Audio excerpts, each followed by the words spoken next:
What's up, everyone? Yeah, I just bought an E46 in 2020. Well, technically December 31st. Let's take a look around the car, shall we? So for those of you guys who don't know, I have a 2016 Mustang GT. And this is a 330 Ci. So it's a convertible. This is the color. And those are the rims. I think they're the M rims. Anyways, I'm gonna be doing a few videos on these, so be sure to subscribe. And let's go for a drive.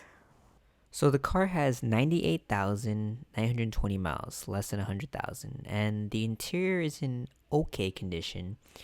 It's more dirty than anything. The seats are kind of worn out, but not that bad. For the mileage, it's in decent condition. And if we look at the armrest, it has that typical E46, E36 worn out, But honestly, I think if I detail this thoroughly and get rid of those dirt marks, it should be pretty good. I mean, the convertible top works too, so we'll see. It just seems kind of dirty, if anything.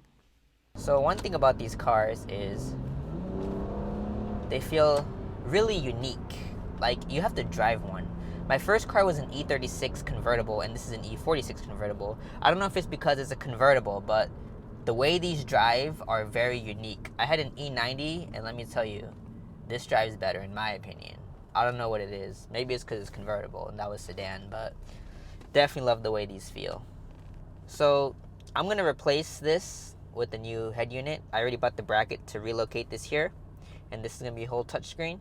So be sure to subscribe, and we're going to be doing this on the next video. We're going to replace the head unit. We're going to add a backup camera, wireless CarPlay. So yeah, be sure to subscribe, and I'll see you guys in the next one. Oh, yellow lights.